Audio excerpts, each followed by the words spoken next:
नमस्कार मित्रांनो, आज या मालिकेमध्ये आपण पाहणार आहोत की कमळी सगळ्यांनाच बोलत असते, ज्याने कुणी बी हे केलंय ना त्याला शिक्षा भोगायलाच लागणार आहे. त्या पोरीचा तळतळाट तर नक्कीच लागणार आहे.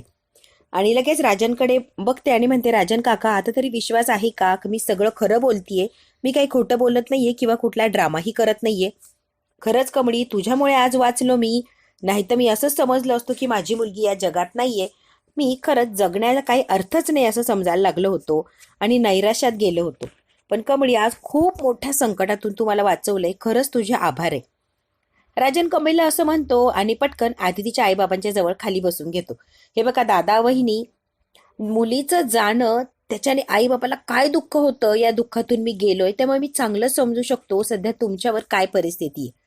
त्यामुळे हे बघा, तुम्ही स्वतःला सावरण्याचा प्रयत्न करा. तुमची मुलगी गेलीये, दुःख आहे हे तर माहितीच आहे, पण स्वतःला सावरणं सुद्धा तितकंच महत्वाचं आहे. जर असं बोलून चाललेलाच असतो, तेवढ्यात कमळी म्हणते, अजून एक प्रश्न पडलाय.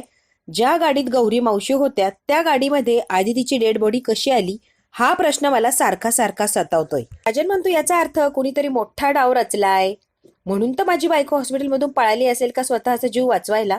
आता इन्स्पेक्टर साहेब म्हणतात, राजन सर, वॉर्ड बॉय आमच्या ताब्यात आहे आणि कुणाकडून तरी पैसे घेऊन त्यांनी डेड बॉडीची अदलाबदली केली, एवढं मात्र पक्क आहे राजन सर.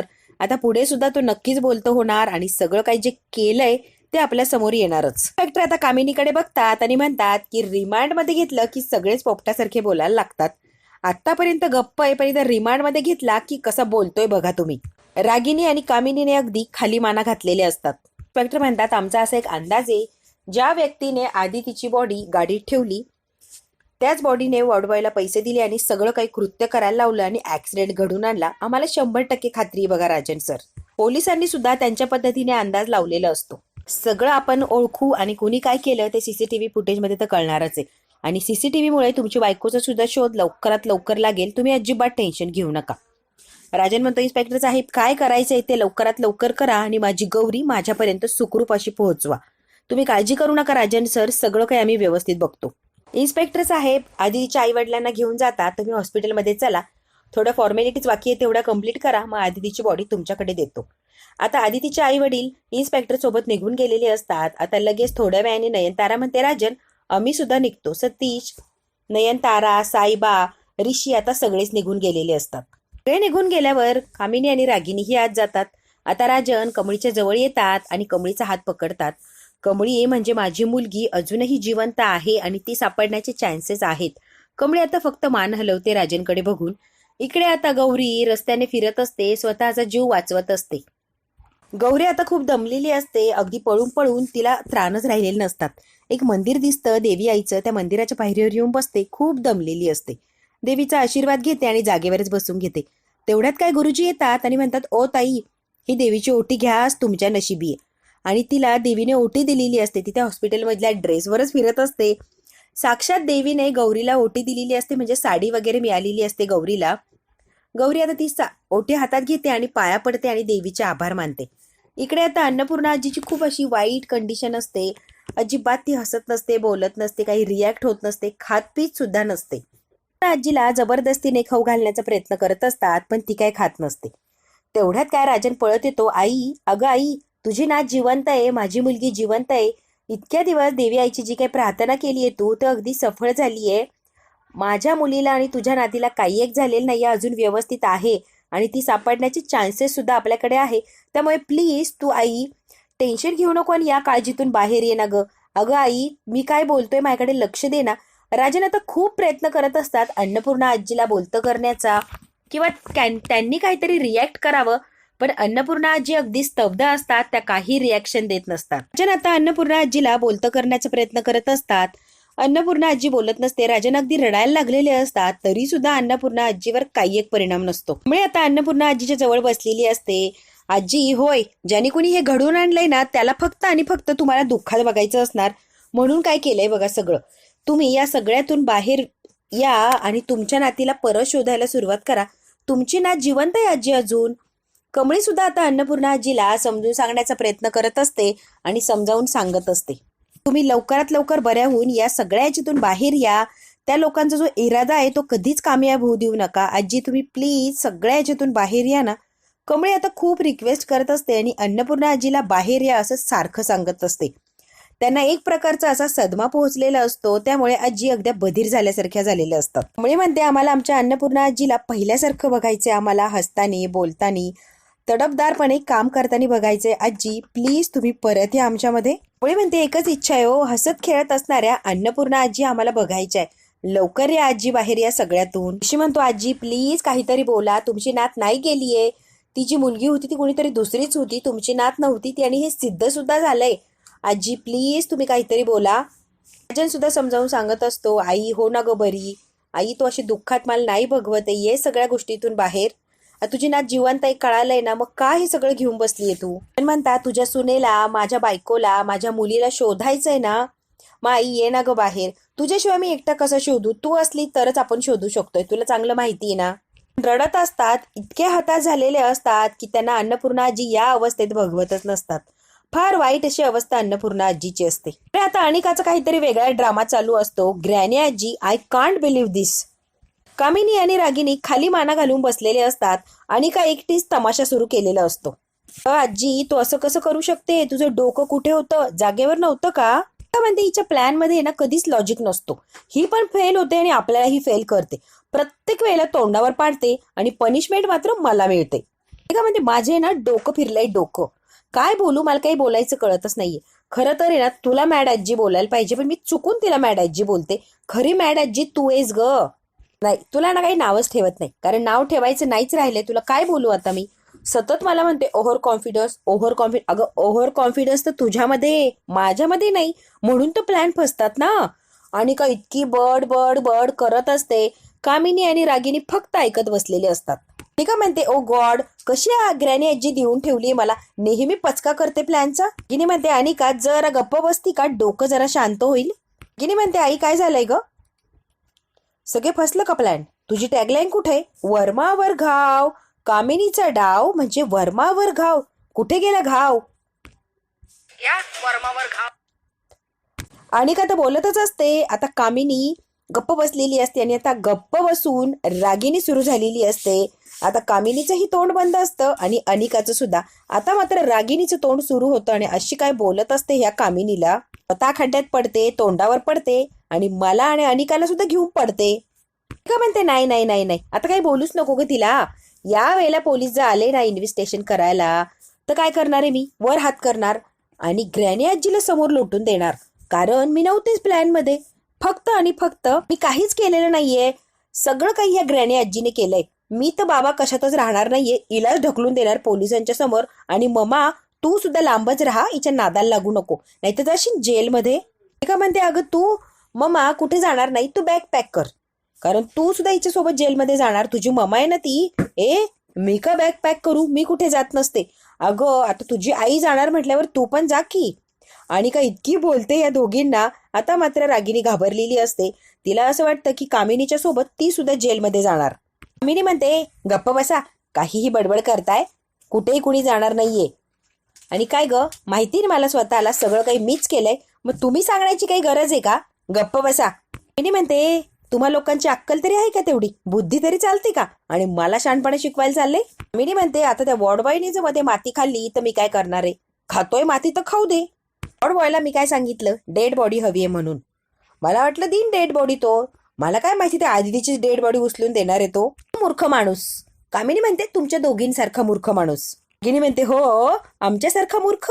आई तुला कळतंय का, वॉर्डबॉयने सगळं केलंय पण करायला तू लावलंय. त्याने जर तुझं नाव घेतलं तर सगळे अडकणार आहोत, कळतंय का तुला. गिनी म्हणते, आई लक्षात ठेव, आदितीचा ऍक्सिडेंट झालेला नाहीये, तो घडवून आणलेला आहे, कळतंय का तुला. आदितीचा ऍक्सिडेंट कोणी घडवलाय, कामिनीने, बरोबर नाही. त्याला काय म्हणतात, मर्डर, खून. खून म्हणजे आई तू खून केलाय त्या आदितीचा. कामिनी म्हणते, माहिती त्याला खून म्हणतात, नको सारखं सारखं सांगू, गब्बस. कामिनी अजूनही तिच्या शब्दावर ठाम असते. मला काहीच होणार नाही आणि तुम्ही जो विचार करताय ना तो अगदी चुकीचा आहे. मला काही होणार नाही, कुणीही पकडणार नाहीये, तुम्ही जरा शांत बसता का. मला माहितीये ना पोलिसांपर्यंत प्रकरण जाणारच नाहीये, बाहेरच मिटणार आहे. सगळ्यात महत्वाचं, सगळ्या प्रकरणात मी स्वतः कुठेच नाहीये. मी सगळं फोनवरनं काम केलंय ना, त्यामुळे रिलॅक्स. दुसऱ्याकडनं केल्यात ना मी कुठेच नाहीये. रागिनी म्हणते, मधल्या व्यक्तीने जर तोंड उघडलं तर काय करणार आहेस. रागिनी गप की, असं काही होणार नाहीये.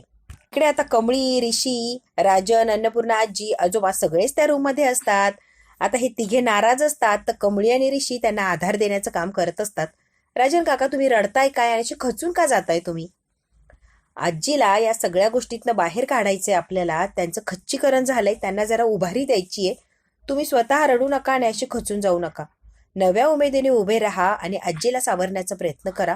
आणि हे बघा, तुम्ही एकटे नाही आहात ना, तुमच्यासोबत आम्ही सुद्धा आहोत. आजी सगळ्या याच्यातून बाहेर येणार आणि त्यांच्या नातीचा नव्याने शोध घेणार. बघाच तुम्ही. मी म्हणते राजन काका, तुम्ही स्वतःला सांभाळा ना, काळजी करू नका, आम्ही आहे की तुमच्यासोबत. राजन म्हणतो मी इथेच थांबणार आहे आईजवळ. कमळी म्हणते राजन काका, तुम्ही आराम करा, आरामाची गरज आहे. राजनला आता आरामासाठी कमळीने काढून दिलेलं असतं. कमळी आता ऋषीला म्हणते तुम्ही पण जा, तुमची पण कामं राहिली असेल माझ्यामुळे, तुम्ही तुमची कामं करा, मी बघतो आता इथे. ऋषी सुद्धा चाललेला असतो. ऋषी कमळीला म्हणतो काही लागलं तर मला नक्की कळव. कमळी म्हणते होय. इकडे आता कामिनी, रागिनी, अनिका यांची जी मीटिंग असते त्यामध्ये फक्त भांडणं आणि भांडणच चाललेली असतं. कामिनीने आता फोन लावलेला असतो. कामिनी आता एका माणसाला फोन लावते. वॉर्ड बॉय, पोलिसांपर्यंत बातमी अगदी पोहोचली रे, परफेक्ट. पण हे बघ, पोलिसांपर्यंत पोहोचलीये बातमी, पण माझं नाव मध्ये यायला नको. त्याच्या आधीच कुठेतरी गायब व्हायचं, कळलं का? पोलिसांच्या हाती लागू नको आणि गायब हो, आणि गायब व्हायचं, माझं नाव कुठेच घ्यायचं नाही, कळलं का? धमकी देते, चुकून जर माझं नाव याच्यामध्ये आलं तर मी काय करेन तुला चांगलंच माहितीये. पैशाने सगळी कामं होतात. तुझ्याच माणसांना तुझी सुपारी दी ना, आणि तुझी डेड बॉडी बनवतील तुझीच माणसं. आणि म्हणते आणखीन एक. त्यांच्यापासून निसटायचा प्रयत्न केला तर बायका पोरांना सुद्धा संपवी ना, त्यामुळे आमच्या कॉन्टॅक्टमध्ये राहायचं. इतका घाबरलेला असतो वॉर्ड बॉय. मी कुणालाच काही सांगत नाही, मी लगेच गायब होतो, तुम्ही टेन्शन घेऊ नका मॅडम. फोनवर बोलता बोलताच पळस सुटलेलं असतो. मी म्हणते सांगितलं तेवढं करायचं. मी अगदी गुंडच असते. फोनवर बोलून झाल्यावर म्हणते चला चला, त्या मुलीचा विषय आता संपवायचा, कोणी काढायचं नाही. गौरीचं काय करायचं ना तेवढं मात्र बघायला लागणार. गौरी, राजन, अन्नपूर्णा तिघे एकत्र आले नाही पाहिजे, हे एवढं महत्वाचं, आणि याच्याकडेच लक्ष द्यायला लागणार. ती दोघांपैकी कोणाला तरी भेटली ना तर आपल्याला बाहेर निघायला लागणार. ती भेटली रे भेटली, माझ्यासोबत तुमची पण वरात. लक्षात येतंय का? मी म्हणते का गे अनिका, क्वीन व्हायचंय ना तुला, मग तू पण कामं करा, नुसती बसू नको. त्याशिवाय क्वीन नाही होणार. आणि नुसतं बसायचं नाही, जरा विचार करायचा. स्वप्न बघून काही होत नसतं, त्यासाठी कामं पण करायला लागतात. स्वतः सुद्धा काहीतरी प्रयत्न करायचा. आता अनिकाला हे टोमणं देत असते कामिनी. आता कमळी अन्नपूर्णा आजीला भरवत असते सूप आणि काय काय बडबड करत असते. तिच्याकडे बघून तरी अन्नपूर्णा आजी काहीतरी रिॲक्ट होईल, काहीतरी बोलेल असं कमळीला वाटत असतं, म्हणून बिचारी प्रयत्न करत असते. ते मी 10 म्हणायच्या आधी हे सूप संपवायचं, मग तुम्हाला एक सरप्राईज मिळणार आहे. चला तोंड उघडायचा. पण अन्नपूर्णा आजी काय तोंडच उघडत नाही सूप पिण्यासाठी. ती अजून सुद्धा आजीला म्हणते टेन्शन घ्यायचं नाही, कसलाच विचार करायचा नाही, फक्त आणि फक्त आनंदी राहायचंय. आपल्याकडे चांगल्या बातम्या आहेत ना आता. मुळे म्हणते आजी, मी तुम्हाला म्हटलं होतं ना, तुम्ही जसा विचार करता तशीच तुमची नात असणारी, अगदी सेम टू सेम, एकदम हुशार, कुणाला बी न घाबरणारी तुमच्यासारखी. जी धडाकेबाज हो, थोडीशी अल्लडो आजी. मुळे म्हणते आजी, तुमच्यासोबत गप्पा मारायच्या आहे, तुमची सेवा करायची, आजोबांची सेवा करायची आहे. आजी काहीतरी बोला ना हो. तुमच्याकडून नवीन नवीन रेसिपी पण शिकवायची आहे. रेसिपी अशा काय शिकवा की भन्नाट. आणि आता खूप प्रयत्न करते अन्नपूर्णा आजीला बोलतं करण्याचा. अन्नपूर्णा आजीचं जे मौन असतं ते तोडतच नसते, ती बोलायलाच तयार नसते. मी म्हणते माझ्यासोबत जर तुम्ही बोलला नाही ना तर मी रुसणार आहे, तुमच्या डायरेक्ट कट्टी टाकणार आहे. आता नाराज झालेली असते आणि कमळीच्याही डोळ्यात पाणी येतं. तिने खूप प्रयत्न केलेले असतात तरी सुद्धा अन्नपूर्णा आजी बोलायलाच तयार नसते. आता तोंड फुगवून बसलेली असते आणि अन्नपूर्णा आजीवर नाराज झालेली असते. जोबा मात्र कमळीची ही धडपड, कमळीचा हा प्रयत्न बघत असतात आणि त्यांनाही वाईट वाटत असतं. आता रडत असते आणि मनातल्या मनात म्हणते, आई तुळजाई कसली शिक्षा देतेय ग आजीला, नको का अशी शिक्षा देऊ त्यांना, बोलतं कर तुळजाई, तूच सगळी करता करवीत आहे. तुळजाई एकदाची त्यांची नात त्यांच्या समोर आणखी काय अवस्था झालीये ते बाईची बघ की. अगदी मनापासून देवी आईला घराणं मानते की अन्नपूर्णा आजीची नात लवकरात लवकर त्यांना भेटू दे. आता कमळीकडे बघत असतात आणि मनातल्या मनात म्हणतात, आता फक्त तुझी आणि अन्नपूर्णाची ओळख पटायची राहिलीये बघ. अन्नपूर्णाची काय अवस्था झालीये ना त्याला फक्त आणि फक्त कामिनी जबाबदार आहे. कामिनीमुळे अन्नपूर्णा आजीची ही अवस्था झालीये. आता कमळीकडे बघत असतात आणि मनातल्या मनात बोलत असतात, कितीही प्रयत्न करू दे कामिनीला वाईट करण्याचा, पण कमळी जोपर्यंत तू अन्नपूर्णाच्या जवळ आहे किंवा तिच्या सोबत आहे ना तोपर्यंत कोणीच काही वाईट करू शकत नाहीये, कारण तू तिचा आधार आहे ग. अगदी तिची सख्खी नात आहे अशीच वागते तिच्यासोबत, आणि म्हणूनच तिला हिंमत येते. तुलाही माहित नाहीये किंवा तिलाही माहित नाहीये, खरंच तुम्ही एक सख्खी नात आणि सख्खी आजीच आहे. त्यामुळे तूच अन्नपूर्णेला व्यवस्थित करू शकते आणि तुझ्यामुळेच ती अन्नपूर्णा नीट होऊ शकते. सगळ्याला काही तूच आहे ग बाई दुवा. तू तिला प्रयत्न कर आणि परत नीट कर. बाबा आता मनातल्या मनात हे बोलत असतात. बाबा म्हणत असतात माझी नातच हे करू शकते यावर माझा ठाम विश्वास आहे आणि तो विश्वास अगदी तू सार्थकी ठरवशील. आता अन्नपूर्णा आजीच्या रूम मधून बाहेर आलेली असते आणि तेवढ्यात काय समोरून राजन येतो. कमळी म्हणते काका. राजन म्हणतो काय ग कमळी झालं, तुम्ही अस्वस्थ दिसताय, काही प्रॉब्लेम आहे का? राजन म्हणतो कमळी जे काय चाललंय ना त्यातून आईला कसं सावरायचं काय करायचं काही कळत नाहीये ग. इकडे बघितलं ना की खचून गेल्यासारखं वाटतं ग. तिला फार मोठा धक्का बसलाय. त्या धक्क्यातून ती सावरतच नाहीये आणि बाहेरच येण्याचा प्रयत्न करत नाहीये. तिला बघितलं की अगदी अस्वस्थ होतं बघ. राजन सुद्धा अगदी हताश झालेला असतो. कमळी बोलत असते, मनात मन घालण्याचा प्रयत्न करते, पण शेवटी राजन एकटे पडलेले असतात. अन्नपूर्णा आजी नाही तर राजन एकटे. राजन म्हणतात कमळी या सगळ्यातून एक गोष्ट मात्र चांगली झाली. माझी गौरी आणि माझी मुलगी जिवंत आहे एवढं तरी कळालं आपल्याला. एवढी तरी खात्री आहे. गौरीला डोळ्याने बघितलंय मी, त्यामुळे कुठेतरी समाधान आहे ग, सुखरूप आहेत. तर जे समोर दिसलं ते मी एक्सेप्ट केलं, पण खरं काय सत्य होतं ते फक्त आणि फक्त तुझ्यामुळे आणि ऋषीमुळे समोर आलं कमळी. आता राजनच्या जवळ बसलेली असते. राजन काका तुम्हाला जशी अन्नपूर्णा आजीची काळजी आहे तशी मला पण आहे ना. अन्नपूर्णा आजीला असं बघवत नाही हो, खूप त्रास होतोय मला सुद्धा. त्यांचं बोलणं आता अनिका ऐकत असते. तिथे मोबाईलवर गेम खेळत बसलेली असते आणि कमळीकडे बघून विचित्र असे चाळे करत असते. ते म्हणते त्यांना सावरायला मला जे काय करता येईल ना राजन काका ते सगळं काही करणार आहे मी. आता कमळीच्या डोक्यावर हात ठेवतात. त्यांना फार कौतुक लागतं या कमळीच्या धडपडीचा, कमळीच्या प्रयत्नाचा. फार कौतुक करतात तिचं. कमळी म्हणते काका हे कुणीतरी मुद्दाम करतं, पण हे कोण का करत असेल ते आपल्याला शोधायला लागणार. म्हणते काका कोण करत असेल हे. अनिका लगेच समोर येते. ए गावछाप, स्वतःला कोण समजते ग? डिटेक्टिव्ह माइंड आहे ना तुझं, तुझ्या जवळच ठेव. काहीही कुठेही प्रयत्न करते आणि काहीही जुडवा करायला बघते. कुणी केलं काय केलं इथेच प्रयत्न लगेच सुरू तुझे. ती म्हणते ए तुला काय झालंय ओरडायला, अचानक काय होतंय तुला, काही बोलले का, मग कशाला मध्ये बोलायला येतेय? म्हणते आम्ही खूप आनंदी होतो पण तू आली ना तेव्हापासून सगळं दुःख आहे आमच्या आयुष्यात. ती माझ्यावर जलस फील करते तू. माझ्यासारखे आई बाबा नाहीये, पैसा नाहीये, फॅमिली नाहीये म्हणून तू जलस फील करती. I know that. इतकं काय बोललेली असते ह्या कमळीला. म्हणतो आणि का जरा शांत बस. कमळीच्या मनात जी शंका आहे ती सुद्धा माझ्या मनात चालू आहे सध्या. का इतकी बडबड केलेली असते आणि तनतन करत तिथून निघून जाते. राजन म्हणतो कमळी माझी मुलगी गौरी बरोबर नव्हती, मग आहे कुठे, तिला सुद्धा शोधायला लागणार ना. कमळी म्हणते गौरी मावशी हॉस्पिटलमधून निघून का गेले असतील अचानक. राजन आणि कमळी जे काय बोलताय ते चोरून ऐकत असतात रागिनी आणि कामिनी. कामिनी म्हणते रागिनी जरा शुभ बोल, पॉझिटिव्ह विचार कर. राजनला कसे प्रश्न करतीये बघ की.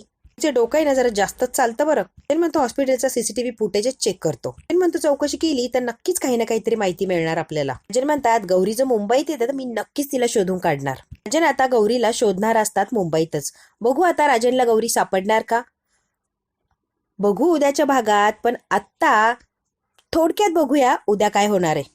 रागिनी कामिनी अनिका त्यांच्यात गप्पा मारत असतात. ही कमळी जर इथे राहिली तर त्या म्हातारीला बरंच केल्याशिवाय ती काय हटणार नाही. रागिनी म्हणते कमळीचा बंदोबस्त मी करते की. मंदिरामध्ये जेवण दिलेलं असतं त्या पंक्तीला आपली कामिनी गुंड पाठवते आणि तिथे असती सरू. सरू सुद्धा जेवायच्या पंक्तीला बसलेली असते आणि त्या पंक्तीत गुंड असतात. गुंड म्हणतात जेवायला जे बसलेले आहेत त्यांनी अजिबात हालायचं नाही, तिथेच बसून राहायचं. रागिनी कमळीच्या हातातला ग्लास घेते आणि जोरात तो ग्लास फेकून देते. आईंना बरं वाटतंय त्यामुळे काळजी घ्यायची गरज नाहीये. हॉस्टेलला गेलीस तरी चालेल, इथे काही गरज नाहीये तुझी. गुंड असतात ते मंदिरात बरोबर गौरीला ओळखतात आणि परत तिचा पाठलाग सुरू करतात. इकडे कमळी आजींना माझी गरज आहे, त्या पूर्ण बऱ्या होस्तोवर मी काय जाणार नाहीये. रागिनी म्हणते इथून लगेच निघायचं. मी म्हणते तुला कळणारच नाहीये ग सरळ. हाताला धरून धक्के मारूनच काढून देते मी. तू आता पळत असते आणि बरोबर ऋषीच्या गाडीला जाऊन धडकते. ऋषी म्हणतो साधना मावशी तुम्ही, आणि ऋषी गौरीकडेच बघायला लागलेला असतो आणि गौरी ऋषीकडे बघते. आता बघूया गुंडांच्या तावडीतून गौरीला ऋषी वाचवणार का आणि कामिनीपर्यंत हा निरोप जाणार का. बघू मित्रांनो काय आणि कसं होतं गौरीच्या बाबतीत. आणि कमळीला कामिनीच्या हाताला धरून बाहेर काढतीये, राजन तिला वाचवेल का हे जर बघायचं असेल आपल्याला तर बघायला लागणार. पुढचा भाग हा भाग इथेच संपला. व्हिडिओ आवडल्यास लाईक शेअर सबस्क्राईब नक्की करा. धन्यवाद.